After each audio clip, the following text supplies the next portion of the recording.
Fin d'année rime avec les cadeaux aux enfants également à l'occasion de la fête de Noël. Laurent Roland-Toniquet, faut-il offrir à son enfant forcément le cadeau qu'il désire? Si oui, pourquoi? Et sinon, pourquoi? Dans la vie, on n'a pas toujours ce qu'on veut ou ce qu'on désire. Et donc, il faut apprendre aux enfants qu'on n'a pas tout le temps ce qu'on désire ou ce qu'on veut. Dès lors qu'un enfant vous demande un cadeau, si vous avez les moyens de le lui acheter, vous l'achetez. Encore que si ça ne dépasse pas les bornes, vous pouvez le lui accorder. Mais dans une certaine mesure, vous n'avez pas les moyens, vous devez avoir la possibilité, en tout cas la bienséance d'aller dire à cet enfant, écoute, voilà pourquoi on ne peut pas t'acheter tel cadeau. Le raisonner, le convaincre, pour lui montrer que, par exemple, quand un enfant vous demande, par exemple, acheter un pistolet comme jouet, par exemple, pistolet jouet, bien évidemment, vous devez pouvoir lui rappeler que non, ce n'est pas bon pour les enfants.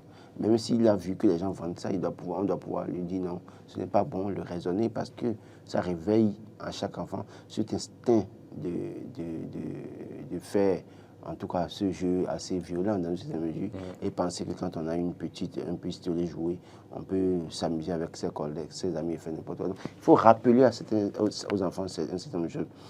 Et puis, il y a aussi le coût. J'étais quelque part hier nuit quand un monsieur disait que sa fille lui a demandé un jeu. C'est deux témoignages que j'ai eu, que sa fille lui a demandé un jeu et que la fille redemande c'est suite Nintendo. Et que quand lui a demandé le prix, c'est 300 000 francs. 300 000. Il s'est dit, mais c'est pas possible. Il a été obligé de raisonner. Et un autre qui dit, par exemple, son enfant, quand tu lui achètes un cadeau comme ça, il regarde, il dit, tu ne vois pas que mon âge dépasse ça, il jette ça. Il dit, mais écoutez, non, mais attention. C'est à lui, c'est que vous risquez de créer un enfant qui, demain, compte tenu de ce qu'il désire, peut aller commettre des bêtises pour avoir ce qu'il désire. Donc, on ne peut pas donner tout le temps à un enfant ce qu'il désire comme jouet. Ce n'est pas possible. Il faut le raisonner et lui dire, enfant, voilà les limites de mes moyens. Ou alors, voilà ce pourquoi je ne t'achète pas tel cadeau. Voilà les limites de mes moyens. Il faut être clair avec l'enfant. Voilà. Et en même temps, dire aussi à l'enfant, voilà, dans une certaine mesure, je ne t'achète pas tel cadeau parce que tel cadeau n'est pas bon pour ton âge. Ça ne va pas t'aider. Ce n'est pas bon pour ta maturité dans une certaine mesure. Je pense que ce jouet que tu réclames va beaucoup plus te prendre du temps plutôt que de te concentrer. Il faut trouver la formule de convaincre les enfants, de parler aux enfants et lui apprendre à se contenter de ce qu'on lui donne. D'ailleurs, même ce n'est pas un enfant d'exiger un cadeau à un parent. Je ne suis pas d'accord pour le fait que certains disent à l'enfant, il faut choisir. Parce qu'aujourd'hui, on a les moyens, on veut se permettre tout, on demande à l'enfant de choisir cadeau. Le cadeau, il y a tout ce vous discutez avec votre enfant, dans vos discussions, de vos échanges avec vos enfants, vous savez déjà quelle est la marge de manœuvre, quel cadeau cet enfant-là peut aimer. De quoi il a besoin Papa Noël amène un cadeau par surprise à un enfant. Papa Noël amène un cadeau par surprise à un enfant.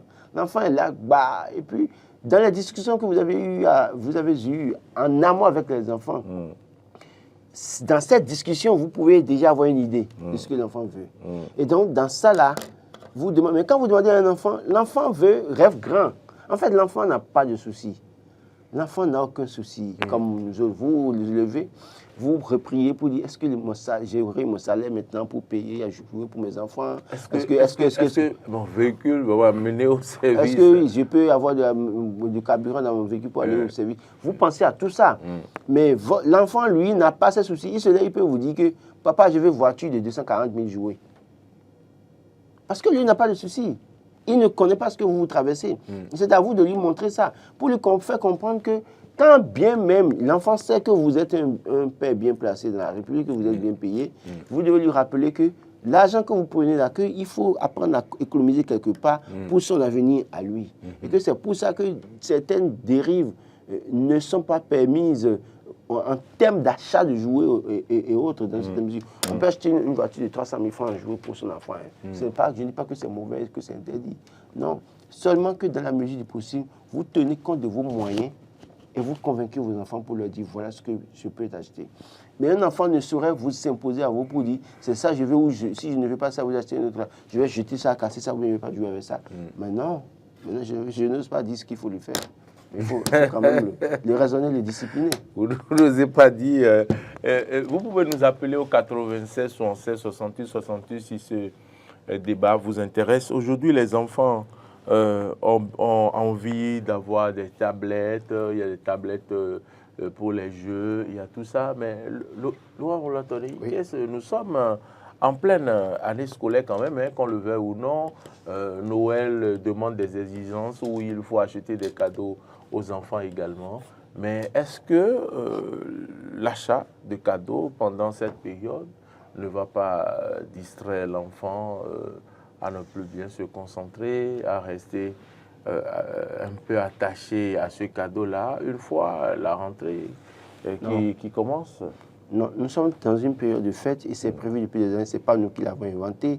La période de fête rime avec un don de cadeaux aux enfants. Et donc, ils sont en congé, les enfants, actuellement. Les congés finiront le 3 janvier. Donc, dans cette période-là, l'enfant a son cadeau. Il y a quelqu'un en ligne? L'enfant a son cadeau.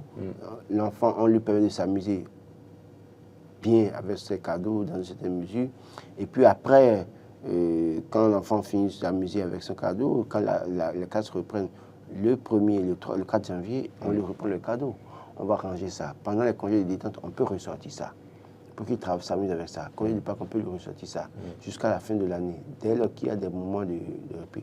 Et d'ailleurs, même le cadeau, pour moi, je dis une chose, ça s'arrête au niveau de CM1. Un enfant qui va au CM2 déjà sort de la catégorie, en tout cas chez moi, l'enfant qui va au CM2 sort de la catégorie de ceux qui doivent prendre cadeau. Ce n'est pas possible. Il ne peut pas être en train d'aller préparer un CEP et préparer en train de demander cadeau. Le cadeau peut être un livre, oui. un roman qu'il va lire. Je vais parler des jouets. D'accord, des jouets, d'accord. Un enfant qui aime CM2, si tu dois lui donner un cadeau, à la limite, il faut trouver un jeu de Scrabble, des livres, des jeux de mots, tout ça là. Tout ça, on peut lui offrir ça. Mais tout ce qui concerne avion ou pistolet ou voiture... Avion, c'est le cadeau que vous-même vous aimiez quand vous étiez enfant. Non, bon, moi, ça, je le dis... Est-ce que vous avez eu droit à des cadeaux? Je le dis sans honte. Toute ma vie, je n'ai pas eu de cadeau de ma mère ni de mon père. Je suis resté chez des gens qui ne se souciaient même pas de moi. Je ne suis même crié dans la République. Les gens même qui ne connaissaient pas ce que c'est qu'un cadeau. Non, qui en offraient quand même à leurs enfants autour de moi. C'est le drame que moi j'ai subi dans ma vie. Bon, mais ça ne me dit rien. Un drame. Oui, non, c'est ce que je dis. Non, parfois quand vous avez, dans certains milieux, vous savez, ça crée des dommages chez d'autres personnes. Pour moi, ça ne m'a rien dit. Bon, mais pour d'autres personnes, pour d'autres enfants, ça leur crée psychologiquement un problème. Vous avez raison. Parce que c'est comme si, bon, eux, ils n'existent pas. Bon, moi, je n'ai pas eu de cadeau. Hein. Je n'ai pas eu cette chance dans ma vie. Et tous les enfants n'ont pas droit à des cadeaux. Il y a des enfants qui sont dans la rue. Et c'est pour ça. Il y a des enfants qui sont des orphelins. Oui, des gens font des efforts pour leur donner le sourire aussi. Je voulais profiter pour dire à ces personnes-là, je l'ai dit la dernière fois pour ceux qui peuvent donner des vivres aux familles, 1 kilo de riz, 2 kilos de riz, 1 kilo de poisson, 1 litre d'huile, je l'ai dit par le passé, il y a la semaine dernière, mais je voulais rappeler à ces personnes, vous et moi, vous aussi vous êtes compris. Si vous sortez d'ici aujourd'hui, faites un tour au niveau des stands de jouets, achetez des jouets de 2 000 francs, de 3 000 francs, 6 000 francs ou 9 000 francs, sortez ça, faites cet exercice-là, allez apporter la joie à des enfants autour de vous dans votre milieu, qui n'ont peut-être pas la chance d'aller à l'école, mais qui n'ont pas la chance d'aller voir Père Noël. Allez faire ça. Ou soit allez acheter demi-pièce de Tiganvi, c'est 7 000 francs. Allez habiller 2 enfants dans votre communauté. Ces enfants en ont besoin. Des orphelins dans les orphelinats. Il y a des orphelinats qui auront la chance de voir des bonnes volontés. Il y a des orphelinats qui n'en trouveront pas du tout. Et ces enfants peuvent se retrouver le jour de Noël. C'est seulement le promoteur qui leur donne à manger parce que lui-même n'a pas les moyens, n'a pas de soutien. Tout le monde sait combien les organisations de la société civile souffrent aujourd'hui en termes de financement. Ça, je ne trahis aucun secret en le disant. Et donc, c'est difficile. Donc, toute personne qui nous suit ce matin, acheter un jouet symbolique, aller offrir à un enfant, ne serait-ce que le 24 ou le 25 matin, allez surprendre un enfant dans votre milieu. Allez surprendre l'enfant de cette dame qui vient faire le ménage chez vous. Donnez-lui ce cadeau. Allez surprendre cette dame en lui offrant ce tissu demi-pièce, 7 000 francs, ça ne coûte pas une fortune. Faites ce geste utile. Je pense que quand vous allez le faire, vous allez donner la joie à un enfant. Et un enfant qui est en joie est une bénédiction. Parce que ce matin, je parlais avec mon enfant d'1 an, je disais, parce qu'il y aura un an demain, je parlais, il souriait. Je faisais une prière, je lui disais, il souriait. J'ai compris combien de fois un enfant, peut-être que pour moi, il ne m'écoute pas, peut-être qu'il ne peut pas comprendre. Mais spirituellement parlant, il comprend. Il peut intercéder parce qu'un enfant est un ange. Et donc, les enfants autour de vous qui ont besoin de vous, ne regardez pas les parents, regardez ces enfants qui ont besoin d'un sourire, qui ont besoin d'un petit geste pour fêter Noël comme tout autre enfant. C'est très important. Donc moi je dis une chose, écoutez, je n'ai pas eu de cadeau de ma vie, mais je l'offrirai toujours à des enfants autour de moi. C'est ma vision. Parce que j'ai compris qu'à un moment donné, quand on ne me donnait pas ces cadeaux, je souffrais, je pleurais, je me cachais pour pleurer. Mais il y a des enfants qui, le 25 décembre aussi, ils vont se cacher pour pleurer. Parce qu'ils ont vu autour de leurs deux, des enfants brandir leurs jouets dehors, en train de s'amuser, et ils vont commencer à pleurer. Pourquoi est-ce que Dieu a fait que moi je n'ai pas reçu ce cadeau? Mais en donnant ce cadeau à cet enfant, vous le donnez à Dieu. Parce que Dieu a dit, quand vous m'avez vu nu, vous m'avez habillé. Vous ne m'avez pas habillé. En fait, on doit vous demander le compte. Quand vous avez vu Dieu nu, est-ce que vous l'avez habillé? Quand vous l'avez vu affamé, que vous l'avez donné à manger. C'est en le faisant à cet enfant, c'est que à Dieu que vous le faites. Et qui donne à Dieu récolte au centuple. Qui donne à Dieu récolte au centuple. Merci de penser à ces enfants qui n'ont personne, et qui aussi ont envie d'avoir le sourire, envie d'avoir cette joie, d'avoir en main un cadeau. Voilà, c'est touchant, votre message. Oui, bon. Donc, Roland Anthony Ikes, je pense qu'on va donc clôturer. Oui, donc il faut résumer juste pour dire qu'on ne donne pas tous les cadeaux à son enfant. Raisonnez votre enfant, dites-lui. Vous ne pouvez pas lui donner ce cadeau parce que. Vous ne pouvez pas lui donner ce cadeau parce que vous n'avez pas les moyens. Et vous devez lui faire comprendre que on n'a pas toujours ce qu'on veut, ce qu'on désire. Il arrive des moments de soudure où on serre la ceinture aussi, on apprend à gérer de façon efficiente ses ressources. Merci infiniment, Laurent Roland Anthony Ikes. Demain, si tout va bien, ou vendredi, on va décrypter le discours du chef de l'État. Et voilà, lentement mais sûrement, on va vers la fête. On doit prendre soin de nous, prendre soin de tous ceux qui sont autour de nous. Prenez soin de vous. Attention sur nos routes parce que ce matin en arrivant... Ah oui, déjà? Ce que j'ai vu, non, les gens conduisent très mal sur la voie. Les dépassements qui ne respectent rien sur la route. Donc, je vous assure. Les gens sont sur, comment je vais dire, sont suracités. Parce que ils sont pressés. Ils voient que la fête arrive. Ils sont pressés. Mais écoutez, vous roulez n'importe comment, vous pouvez ne plus voir la fête. Écoutez, il vaut mieux prendre tout son temps, se calmer, aller mollo sur le voie, savoir quoi manger, savoir quoi faire ces derniers jours. Parce que ces derniers jours, vous ne faites pas attention, un petit problème de santé peut vous emporter.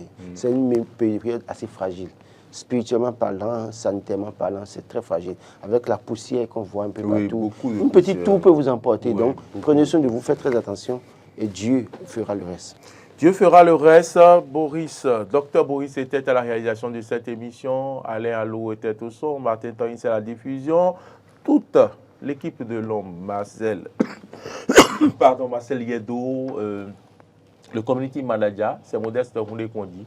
Merci à toutes et à tous de nous avoir suivis. Une pensée à l'endroit de M. Désiré Diotan, toujours câblé. Oui, toujours câblé. Je lui dis merci. À qui nous faisons un clin d'œil. Merci à vous. Merci à beaucoup d'autres personnes qui nous suivent en silence et qui regardent ce que nous faisons. Vous qui appréciez, merci également à vous. Vos remarques sont attendues sur nos différentes plateformes. YouTube, Facebook, Twitter. Vous pouvez continuer par nous suivre sur la TNT également, au numéro 10. Bonne suite de nos programmes et portez-vous bien. Bonne journée à toutes et à tous.